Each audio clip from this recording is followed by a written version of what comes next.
जी हाँ दोस्तों, नमस्कार। तो सबसे पहले मैं अपने सभी विद्वान साथियों को, विषय बहनों को, सभी प्रिय मित्रों को जितेंद्र क्लासेस की इस ऑनलाइन कक्षा की तरफ से और मैं अपनी तरफ से आप सभी लोगों को बहुत बहुत अतल दिल की गहराइयों से स्वागत करता हूँ, साधुवाद देता हूँ और अभिनंदन करता हूँ। दोस्तों, आज हम बात करने वाले हैं जो हमारे मित्र बिहार पीसीएल की तैयारी कर रहे हैं, हालांकि उनकी 16वीं क्लास उन तक पहुँच चुकी है। आज हम बात करेंगे 17 नंबर क्लास के बारे में, स्टूडेंट यानी अगला जो समास का बिंदु है। आज हम पढ़ने वाले हैं स्टूडेंट द्वंद्व समास। द्वंद्व समास क्या होते हैं? मैंने समास की पहली वाली वीडियो में बताया है स्टूडेंट, जो द्वंद्व समास होते हैं उनके क्या होते हैं, दोनों पद प्रधान होते हैं। उनके दोनों पद प्रधान होते हैं और द्वंद्व समास के 3 उपभेद होते हैं। कितने उपभेद? 3 उपभेद होते हैं। द्वंद्व समास एक दूसरे के पूरक होते हैं, एक दूसरे के क्या होते हैं, सार्थक होते हैं, एक दूसरे के क्या होते हैं दोस्तों, विपरार्थक होते हैं। द्वंद्व समास में योजक चिन्ह का प्रयोग किया जाता है स्टूडेंट, लेकिन जो आप बहुत आसान समझते हो, इसको कभी कभी यही समास एग्जाम में आकर कठिन प्रतीत होने लगता है जब वो डेप्थ क्वेश्चन पूछता है। तो आइए हम बात करेंगे द्वंद्व समास के बारे में। द्वंद्व समास के 3 भेद होते हैं। पहला स्टूडेंट होता है क्या, इतरेत्तर द्वंद्व समास। क्या होता है स्टूडेंट? इतरेत्तर द्वंद्व समास होता है। जी हाँ, क्या होता है? इतरेत्तर द्वंद्व समास होता है। दूसरा क्या होता है स्टूडेंट? वैकल्पिक द्वंद्व समास होता है। क्या होता है? वैकल्पिक द्वंद्व समास होता है। और तीसरा यही क्या होता है, समाहार द्वंद्व समास होता है। समाहार द्वंद्व समास होता है स्टूडेंट। ये द्वंद्व समास के 3 उपभेद होते हैं। पहला इतरेत्तर, दूसरा वैकल्पिक, तीसरा क्या है, समाहार। स्टूडेंट नहीं दिख रहा होगा तो जरूर बताइएगा, हालांकि दिख जरूर रहा होगा। जी हाँ, आइए हम बात करते हैं एक एक पर, परेशान बिल्कुल मत होना। इतरेत्तर का मतलब क्या होता है स्टूडेंट? इतरेत्तर का मतलब होता है अलग अलग। इतरेत्तर का मतलब क्या होता है, अलग अलग। विलोम वैकल्पिक का मतलब होता है स्टूडेंट विलोम या विपरार्थक। समाहार का मतलब होता है सार्थक के साथ साथ निरर्थक शब्द आते हैं। सार्थक के साथ साथ क्या आते हैं, निरर्थक वाले शब्द आते हैं। और जो द्वंद्व समास के 3 उपभेद होते हैं स्टूडेंट, पर आप पुस्तकों में सबको एक साथ पढ़ते हो, मैं यहाँ अलग अलग बताऊंगा, परेशान बिल्कुल मत होना। यदि आप मुझसे जुड़े हैं तो हिंदी का क्वेश्चन एक भी गलत नहीं होगा। तो इतरेत्तर द्वंद्व समास में और अव्यय सूचक चिन्हों का प्रयोग होता है, यानी समास विग्रह करते समय और का प्रयोग होगा। वैकल्पिक का मतलब होता है विलोम। विलोम, इसमें या और अथवा का प्रयोग किया जाता है समास विग्रह करते समय। ध्यान से सुनना, जैसे 2 विकल्पों में से किसी एक विकल्प का चयन करना हो तो वहां या अथवा का प्रयोग करते हो। जैसे स्टूडेंट, कई बार आपने एकेडमिक कक्षाओं में पढ़ा होगा, जब आप कक्षा 10वीं में थे, 9वीं में या इंटर में थे, तो आप जब हिंदी का पैरा आता था तो उसमें देखते होंगे जो अनसीन पैसेज कहा जाता है, तो उसमें से या तो ये या अथवा करके आता है, दोनों में से किसी एक विकल्प का चयन करना हो। जैसे हम हमारे घर परिवार में गृहिणियां होती हैं, कहती हैं आपको क्या चाहिए, दूध या दही, तो आप कहते हैं नहीं, दूध या दही, दोनों में से किसी एक विकल्प का चयन करना है। तो स्टूडेंट सार्थक और निरर्थक वाले शब्द आते हैं, इसमें आदि और इत्यादि का प्रयोग किया जाता है। किसमें? समाहार में आदि और किसका प्रयोग किया जाता है स्टूडेंट? इत्यादि का प्रयोग किया जाता है। आइए स्टूडेंट, पहले हम इसके बारे में चर्चा करेंगे, फिर आप खुद ही समझ जाओगे। जो वैकल्पिक द्वंद्व समास होते हैं एक दूसरे के क्या होने चाहिए, विलोम होने चाहिए। जैसे हमने यहाँ दे दिया स्टूडेंट धर्माधर्म, धर्माधर्म ऐसे करके देगा आपके एग्जाम में, आप समझ भी नहीं पाओगे। धर्माधर्म पूछेगा कौन सा समास है, अब आप योजक चिन्ह खोजोगे ना, योजक चिन्ह आप जानते हो, जो योजक चिन्ह ऐसे लगता है, योजक चिन्ह खोजोगे, पर धर्माधर्म एक दूसरे के विलोम होते हैं, इसमें योजक चिन्ह नहीं आता है। और इसको हम ऐसे भी लिख सकते हैं स्टूडेंट धर्म अधर्म, धर्म अधर्म, ये देखो ऐसे आएगा आपके एग्जाम में, चाहे ऐसे आएगा, तो ज्यादातर ऐसे नहीं, ऐसे पूछता है। जैसे स्टूडेंट, अब यही क्वेश्चन है, एक दूसरे के विलोम है, एक दूसरे के विलोम वाले जो होंगे कहाँ होंगे, वैकल्पिक में होंगे। जैसे स्टूडेंट ऐसे बहुत एग्जाम्पल हैं, जैसे मैंने दिया देवासुर, देवासुर अब देवासुर क्या है दोस्तों, द्वंद्व समास है, पर यहाँ हाइफन चिन्ह नहीं दिख रहा है। ऐसे कर सकते हो, यानी देव असुर, देव असुर यानी देवता और राक्षस में क्या होता है, एक दूसरे में 36 का आंकड़ा चलता है। तो स्टूडेंट ऐसे आपके एग्जाम में आएगा, है ना। समझो इस लॉजिक को समझो। जैसे मैंने दिया शीतोष्ण, शीतोष्ण दे देगा आपको एग्जाम में और आपसे पूछेगा शीतोष्ण यानी शीत या उष्ण यानी ठंडा गर्म। जरा देखो स्टूडेंट, ऐसे नहीं देकर ऐसे दे देगा शीतोष्ण। बात समझ में आ चुकी होगी स्टूडेंट। तो आपको हमेशा संभल कर रखना, एग्जाम में क्या पूछ ले वो ना तो आपको पता ना तो हमें पता। ऐसे आ जाएगा लाभालाभ। जो स्टूडेंट यदि पढ़ाई कर रहे हैं तो अच्छे से करें। लाभालाभ का मतलब होता है लाभ अलाभ, लाभ अलाभ। अब लाभ अलाभ का मतलब क्या है, लाभ का मतलब प्रॉफिट, अलाभ जहां लाभ नहीं होता उसे हानि कहा जाता है। लाभ और हानि भी आता है, एक दूसरे की क्या है, विलोम। तो मेरा कहने का मतलब है ना स्टूडेंट, दिख रहा है दोस्तों, जरा देखो ऐसे आपके कॉम्पिटिटिव एग्जाम में प्रश्न आएंगे जरूर। तो इसको आप पहले समझो, चीजों को बहुत बारीकी से समझो। अब जरूरी नहीं कि ऐसे ही देगा, पता चला ऐसे भी दे सकता है आपके एग्जाम में। जय पराजय जैसे दे देगा, दिन दिन रात दे दिया। देखो दोस्तों ऐसे जय पराजय दिन रात ऐसे दे देगा, यानी एक दूसरे के जो विलोम वाले शब्द वही होगा। जैसे स्टूडेंट हमने दे दिया पाप पुण्य, पाप पुण्य, देखो एक दूसरे की क्या है, विलोम। तो जहां एक दूसरे के विलोम वाले होंगे वो भी द्वंद्व समास होते हैं, लेकिन कभी कभी उसमें हाइफन चिन्ह नहीं देता है। और स्टूडेंट यहाँ या और अथवा का प्रयोग होता है समास विग्रह करते समय। लेकिन ऐसे ही कुछ शब्द ऐसे होते हैं जो इतरेतर द्वंद्व समास में होते हैं, यानी वो द्वंद्व समास ही होता है। जैसे स्टूडेंट हम यहां दे दिए कृष्णार्जुन, कृष्णार्जुन, कृष्णार्जुन। अब देखो इसमें हाइफन चिन्ह नहीं है, तो यहां समास विग्रह करते समय जानते हो क्या होगा, कृष्ण और अर्जुन।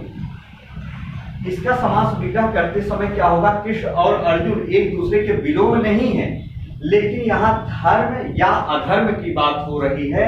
तो यहाँ समास विग्रह करते समय जो विलोम वाले होते हैं या और अथवा का प्रयोग करोगे, किसका प्रयोग, या अथवा का प्रयोग करोगे समास विग्रह करते समय। कोई कहे कि धर्माधर्म का समास विग्रह क्या होगा, तो कहोगे धर्म या अधर्म, धर्म अथवा अधर्म। कोई कहेगा शीतोष्ण का संधिविच्छेद क्या होगा, वो समास विग्रह क्या होगा। तो ऐसे मत कहना कि शीत और उष्ण, नहीं। जैसे शीतोष्ण शीत या उष्ण, ठंडा या गर्म। जैसे हम कहें कि आपको ठंडा पानी चाहिए या गर्म, तो कहोगे नहीं ठंडा, तो ठंडा या गर्म, तो या अथवा का प्रयोग करोगे। लेकिन कृष्ण अर्जुन एक दूसरे के विलोम नहीं है, कृष्ण और अर्जुन। जैसे कहते हैं स्टूडेंट सीताराम, यही आएगा आपके एग्जाम में, सीताराम यानी सीता और राम। स्टूडेंट ऐसे आएगा लव कुश, लव कुश बहुत आता है, यानी समास विग्रह करोगे तो क्या होगा, लव और कुश। तो एक दूसरे से क्या होंगे स्टूडेंट, ये अलग अलग होंगे और इसमें एक दूसरे का विपरीतार्थक नहीं होता है।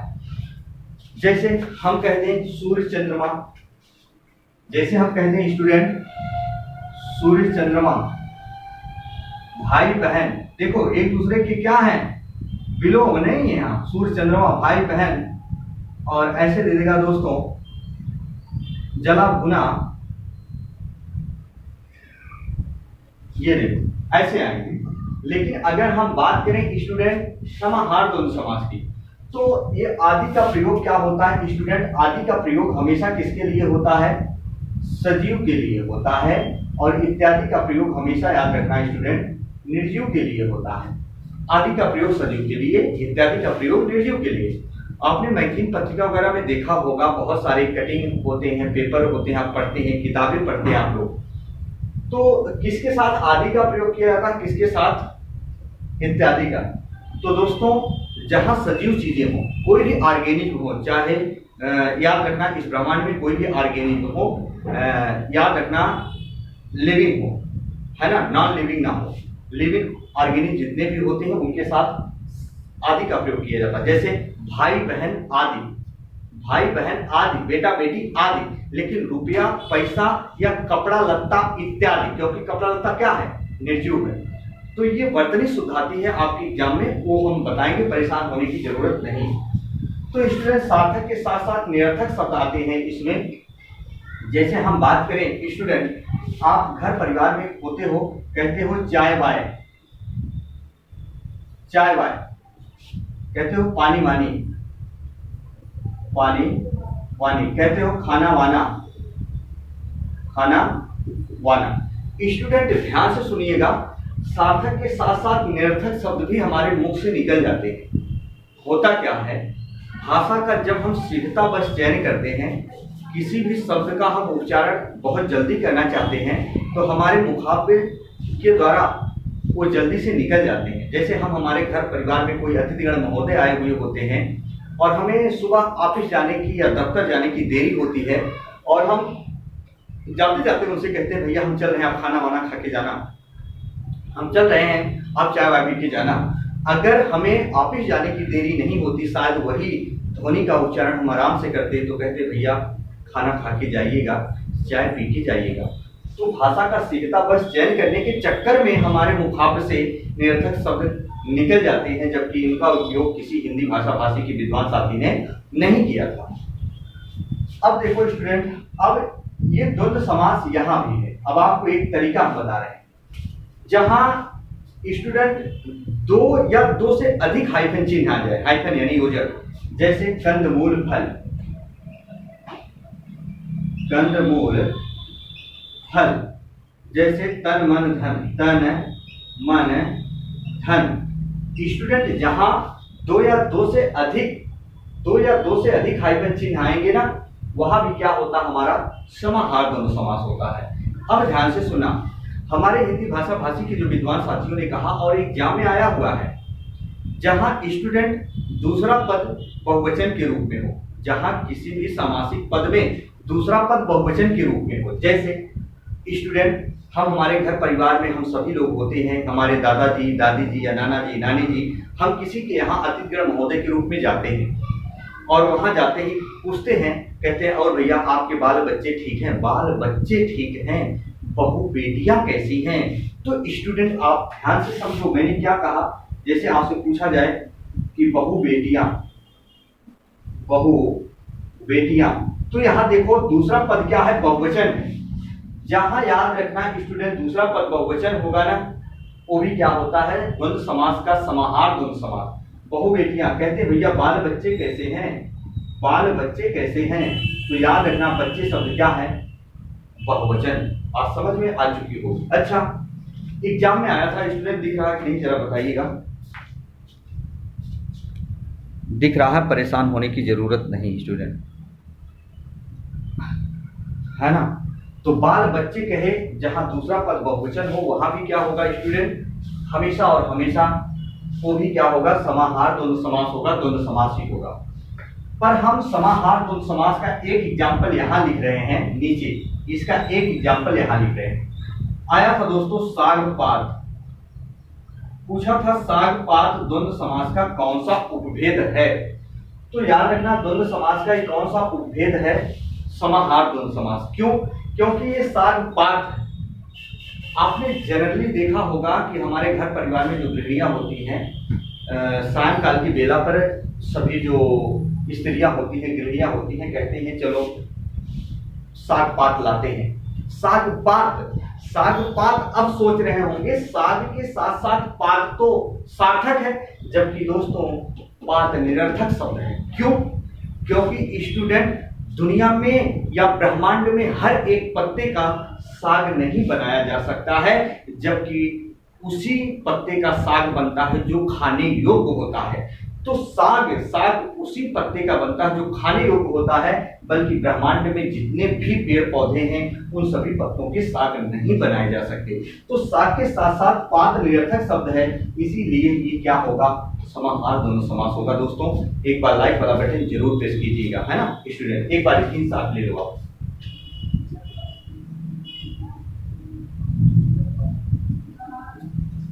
तो प्रिय स्टूडेंट, इसी के साथ आपका भाई आपका दोस्त अपनी वाणी पे विराम देता है। फिर हम मिलेंगे नए बिंदु के साथ, है ना। तो परेशान बिल्कुल मत होइएगा, पढ़ते रहो स्टूडेंट, हिंदी ग्रामर हम कंप्लीट करा देंगे और नेक्स्ट वीडियो अभी तक फिर एक पहुंचेगी आप तक। इसी के साथ आपका भाई आपका दोस्त अपनी वाणी को विराम देता है। तब तक के लिए मित्रों, जय हिंद, जय भारत।